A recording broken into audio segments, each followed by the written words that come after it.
저희들은 지금 대강절 기간을 보내고 있습니다. 대강절 또는 대림절, 영어로는 어드벤트 이렇게 말하고 있습니다.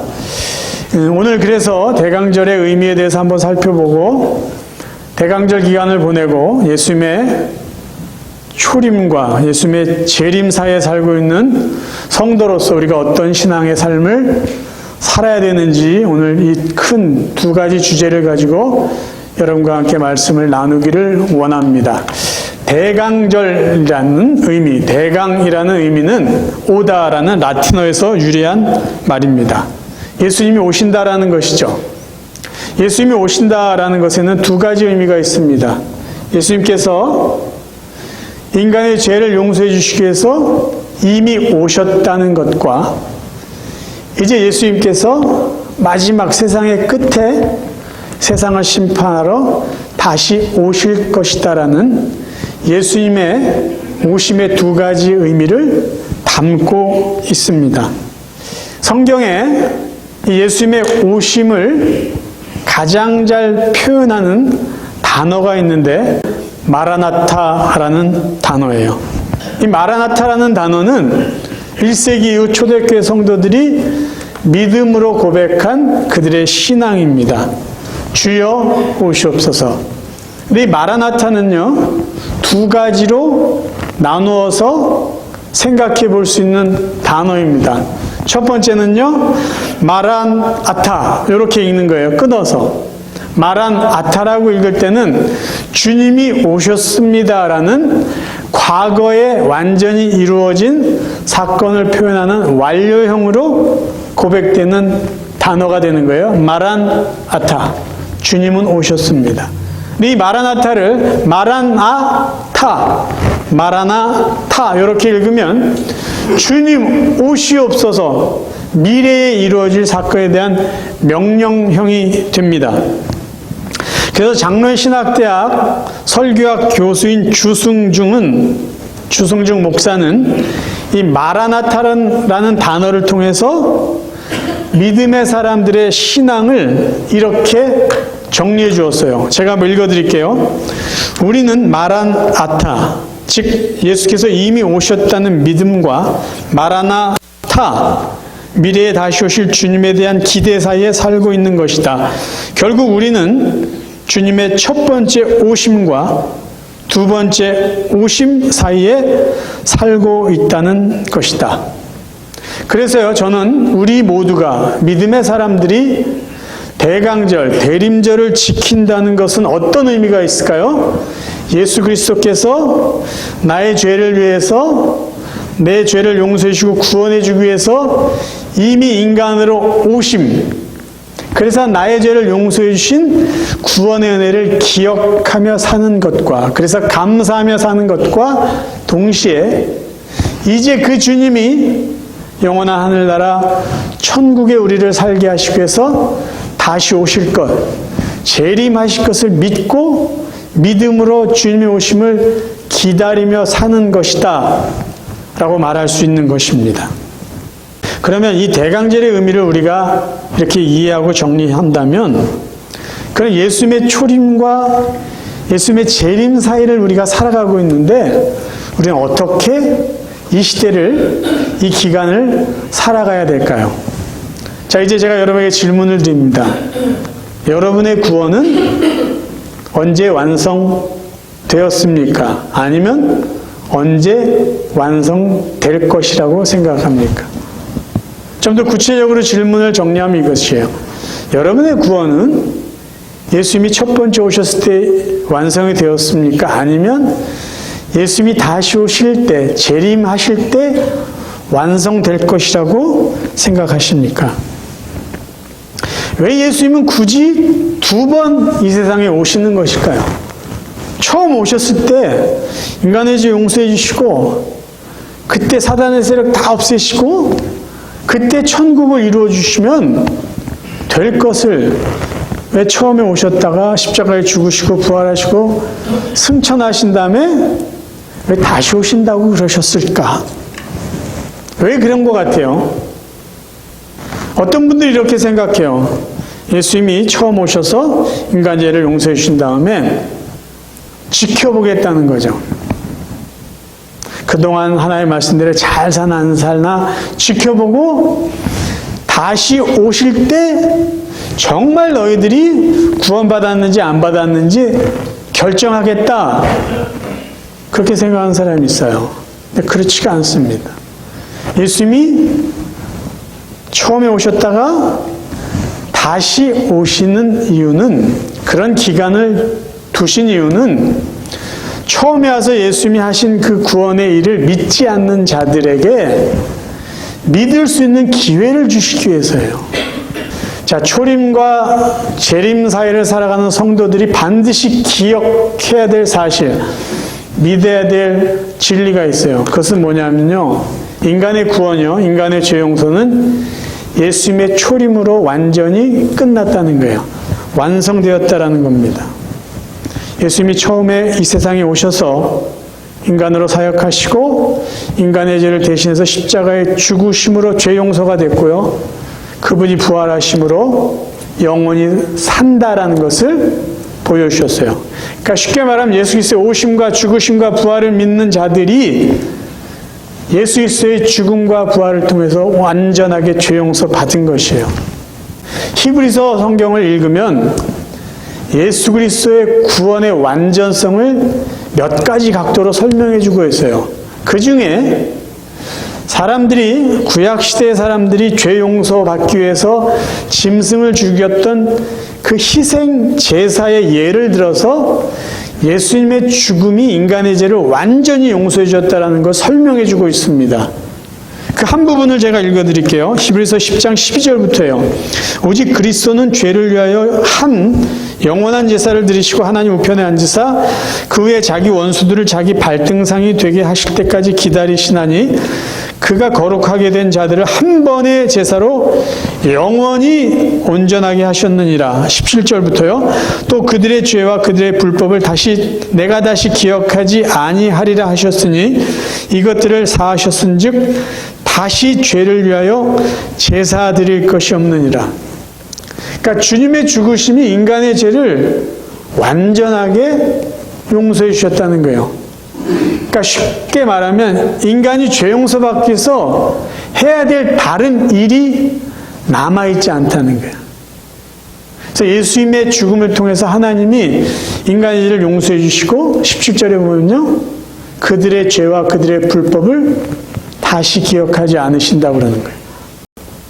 히브리서 9장에 보면요, 이런 말씀이 있어요. 예수님이 다시 오실 것인데 예수님의 재림은 인간의 죄와 상관없다는 거예요. 히브리서 9장 28절입니다. 이와 같이 그리스도도 많은 사람의 죄를 담당하시려고 단번에 들이신 바 되셨고 구원에 이르게 하기 위하여 죄와 상관없이 자기를 바라는 자들에게 두 번째 나타나시리라. 두 번째 오실 때는 인간의 죄 때문에 오시는 게 아니에요.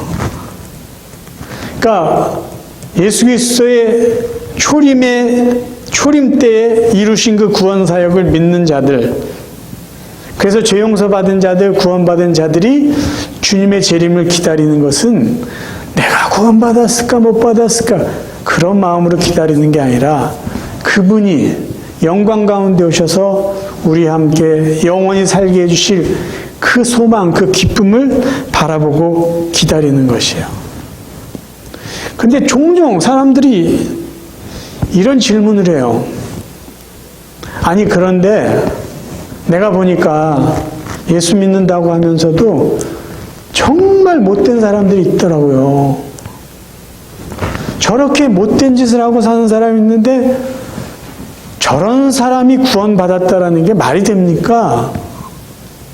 그러니까 예수님이 재림하실 때 진짜 예수 믿었는지 진짜 예수 안 믿었는지 그때 판결을 하실 거 아닙니까? 나는 그렇게 생각합니다. 이렇게 질문하는 사람이 있어요. 여러분 어떻게 생각하세요? 제가 또 질문을 드릴게요. 그러면 구원받았다라는 성도들이 용서받은 죄는 어떤 죄일까요? 저나 여러분이나 아마 똑같이 인정하는 게 있을 거예요. 저는 예수 믿고 구원받았어요. 주님의 은혜로 제가 구원받았다는 믿음과 확신이 있어요. 그렇지만 저는요, 살아오면서 십계명을 한 번도 어기지 않은 적이 없어요. 저는 십계명을요 아주 종종 어기고 삽니다. 일부러라기보다는요 부족한 저의 이 성품 때문에 십계명을 어길 수밖에 없어요. 그럼 도대체 내가 용서받은 죄는 뭐예요? 내가 용서받고 구원받았다라고 하는데 내가 용서받은 죄가 뭡니까? 나는 여전히 죄 가운데 있는데. 여러분, 성경에서 말하는 죄와 세상에서 우리가 이렇게 인정하고 범하는 죄는요 분명히 차원이 다릅니다. 성경에서 말하는 죄는요 저는 분명히 이렇게 정리를 합니다. 성경에서 말하는 인간의 죄는 크게 두 가지예요. 하나는 인간이 하나님이 되려는 죄예요. 어마어마한 죄죠. 또 다른 죄는요 인간이 하나님 없이 살려고 하는 것. 그러니까 하나님으로 인정하지 않는 거죠. 성경에 인간이 하나님같이 되려고 하는 죄를 범한 것은요 창세기 3장에 나옵니다. 잘 아는 이야기예요. 뱀이 하와를 유혹합니다. 어떻게 유혹하죠? 창세기 3장 4절 읽어드리겠습니다. 뱀이 여자에게 이르되 너희가 결코 죽지 아니하리라. 너희가 그것을 먹는 날에는 너희 눈이 밝아져 하나님같이 되어 선악을 알 줄을 하나님이 아심이니라. 하와의 마음을 흔들어 놓은 게 하나님과 같이 되려는 마음이에요. 이게 바로 죄죠. 피조물이 하나님이 된다? 창조주가 된다? 말도 안 되는 거예요. 그런데 인간의 마음에는 이런 죄악이 있습니다. 그래서 여러 이단이나 이런 잘못된 사상에는요 인간이 신이 될 수 있다는 것을 계속 주장해주고 그것을 자극시킵니다. 죄예요. 또 하나 죄, 하나님 없이 살려고 하는 죄는 창세기 11장 바벨탑 사건을 통해서 드러납니다. 창세기 11장 1절부터 읽어드릴게요. 온 땅의 언어가 하나요 말이 하나였더라. 이에 그들이 동방으로 옮기다가 신할 평지를 만나 거기 거류하며 서로 말하되 자 벽돌을 만들어 견고히 굽자 하고 이에 벽돌로 돌을 대신하여 역청으로 진흙을 대신하고 또 말하되 자 성읍과 탑을 건설하여 그 탑 꼭대기를 하늘에 닿게 하여 우리 이름을 내고 온 지면에 흩어짐을 면하자 하였더니 바벨탑을 지은 사람은 니므롯이라고 합니다. 근데 매튜 헨리라는 이거 신학자가 자기 주석에서 이 니므롯이라는 사람들이 바벨탑을 쌓은 목적을 이렇게 설명해 주고 있어요. 첫 번째, 그들이 바벨탑을 쌓은 목적은 하나님을 모독하기 위함이라는 거죠.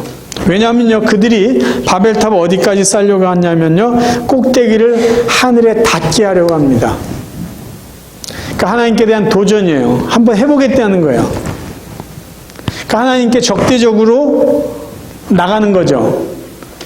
하나님 없이 우리도 살 수 있다. 우리의 힘이 이 정도다라는 것을 해보자는 마음으로 교만하게 되든 거예요. 또 하나는 하나의 명령을 거역하기 위함이라고 주석을 달았어요. 그러면서 요세푸스라는 그 역사학자의 말을 그가 인용합니다. 뭐라고 인용했냐면 온 지면의 흩어짐을 막자라는 이것은 땅에 충만해라. 이런 하나님의 명령을 거역하는 일이다 라고 설명을 덧붙였습니다. 그러니까 인간은 절대 하나님이 될 수 없어요. 되어서도 안 되죠. 세상에 내가 하나님인 것처럼 착각하는 사람 때문에요 수많은 사람들이 고생합니다. 그리고 내가 하나님이 되려고 노력하는 사람 때문에요 수많은 사람들이 죽어가고 있어요. 인간 하나님이 될 수도 없고 되어서도 안 돼요. 그리고 인간이 하나님 없이 살려고 하기 때문에 자꾸만 하나님을 두려워하지 않고 살아가고 있어요. 이게 가장 인간에게 나타나는 근본적인 죄예요. 이 근본적인 죄의 결과들이 세상에서 우리가 알 수 있는 수많은 죄들이라는 거예요. 그럼 예수님이 죽으시고 부활하시고 그래서 인간의 죄를 용서해 주셨다는 것은 어떤 죄일까요? 바로 하나님이 되려고 하는 죄, 하나님 없이 살려고 하는 이 죄들을 용서해 주신 거예요. 좀 더 쉽게 설명드리면 하나님을 하나님으로 인정하지 않는 그런 교만한 죄, 하나님이 분명히 여기 계신데 하나님을 거부해서 하나님으로부터 떠나는 죄, 당신 필요 없어 나는 나 혼자 살 수 있어 라는 그 죄들을 하나님이 용서해 주셨어요. 깨어진 관계를 회복시켜 주신 것, 그것이 바로 예수 그리스도께서 우리를 용서해 주신 가장 근본적인 죄예요. 여러분, 구원받지 못한 게 십계명을 어기지 않아서 하나님의 말씀 그대로를 잘 지켜서 그런 걸까요? 아니죠. 그럼 제가 이렇게 반문할 수 있어요.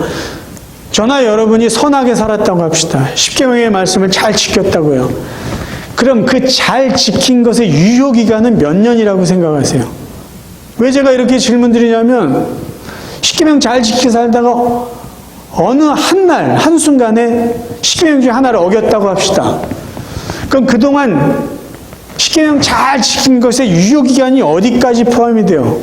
내가 하나 실수하고 잘못한 거, 그럼 10가지 잘 지켰으니까 그 중에 하나가 빠지는 거예요? 어떻게 되는 거예요? 그래서 회개했어요. 회개하면은 나의 잘못이 용서받는 그 기간이 얼마인 거예요? 십계명 잘 지켰을 때 주님이 오시면 그때 천국 가고, 십계명 제대로 못 지킬 때 주님이 오시면 지옥 갑니까?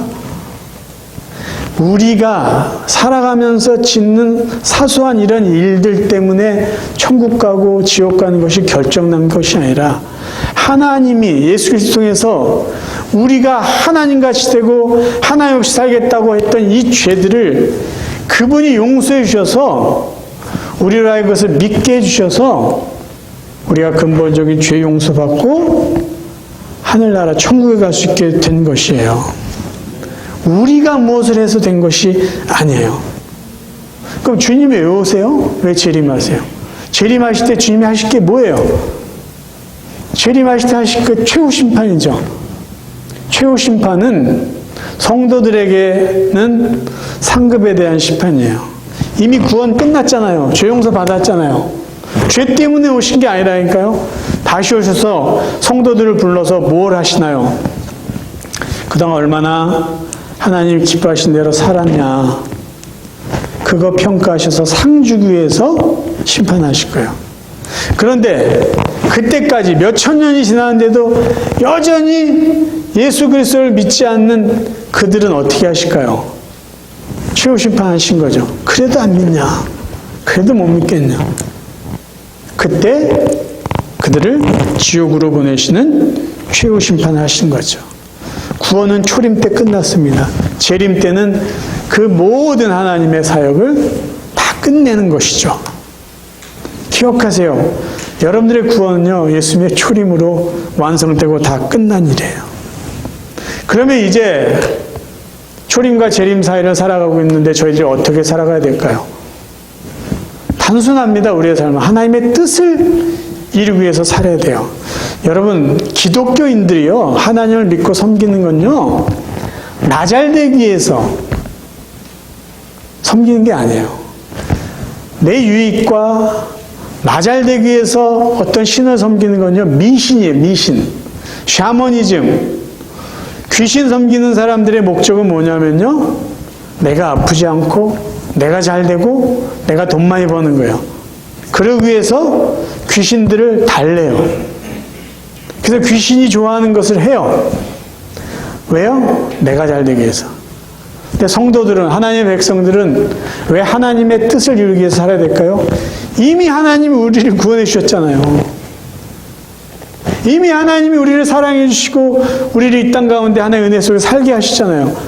그런 하나님의 뜻을 이루며 사는 것이 구원받은 성도들의 삶의 목적이 되어야 된다는 것이에요. 만약에 우리가 나 잘되기 위해서 하나님 믿고 신앙생활하면요, 그것은 하나님을요, 귀신 섬기듯이, 우상 섬기듯이 섬기는 것과 다를 게 없습니다. 하나님의 뜻을 이루기 위해서 해야 될 게 적어도 두 가지. 하나는요, 성경을 열심히 읽어야 돼요. 왜? 하나님의 뜻이 성경에 다 기록되어 있으니까. 성경 말씀을 잘 알아야 돼요. 뭘 알아야 그 뜻대로 살죠. 두 번째, 바른 기도를 하셔야 됩니다. 바른 기도라는 것은요, 내가 원하는 것, 내가 좋은 것, 내가 필요한 것만 구하는 것이 아니라 하나님의 뜻이 이루어지기를 구하는 기도예요. 예수님이 지상에서 드렸던 마지막 기도가 아주 좋은 예입니다. 겟세마네 동산에서 주님이 이렇게 기도하셨어요. 적어도 3번 기도하셨어요. 기도하여 이르시되 내 아버지여 만일 할만하시거든 이 잔을 내게서 지나가게 하옵소서. 그러나 내 원대로 마시옵고 아버지 원대로 하옵소서. 주님의 뜻이 있어요. 주님의 원하는 것이 있어요. 그러나 내 원이 아니라 하나님의 원대로, 하나님의 뜻대로 해주십시오. 우리도 우리의 소원이 있어요. 하나님 앞에 아뢰입니다. 그러나 우리의 소원보다 더 완전하신 하나님의 뜻이 이루어지기를 우리가 기도해야 돼요. 그러면 하나님이 합력해서 선을 이루어 가시죠. 우리를 사랑하신 분이 우리의 뜻을 100% 무시하고 뭉개시면서 하나의 뜻을 이루어 가시겠어요? 우리의 기도의 결론은 하나님의 뜻이 이루어지는 거예요. 두 번째, 초림과 재림 사이를 살아가는 성도로서 우리가 살아야 될 것은요, 천국을 소망하며 살아야 됩니다. 예수님이 이 세상 인간으로 오신, 이 세상에 초림하신 이유가 뭔지 아세요? 인간의 죄를 용서해 주시기 위해서요. 그렇죠? 그럼 예수님이 왜 인간의 죄를 용서해 주셨을까요? 하나님의 백성들이 하나님의 나라 천국에 살게 하기 위해서요. 그렇죠? 그러니까 주님의 오심의 목적은요, 하나님의 백성들을 천국에 살게 하시기 위해서요. 그런데 죄 용서받고 구원받은 사람들이요, 천국에 대한 기대를 하지 않아요. 천국에 가려고, 천국을 소망하고, 천국을 준비하지 않아요. 어떤 분들은 이 세상이 천국이 되길 원해요. 예수님이 준비하신 그 세상에 대한 소망을 갖지 않고요, 이 세상에서 영원히 살고 싶어가지고요, 더 건강하고, 더 오래 살고, 더 잘 살기를 원해요. 어디서요? 여기서. 저기 주님이 준비하신 천국에 대한 기대조차 하지 않아요.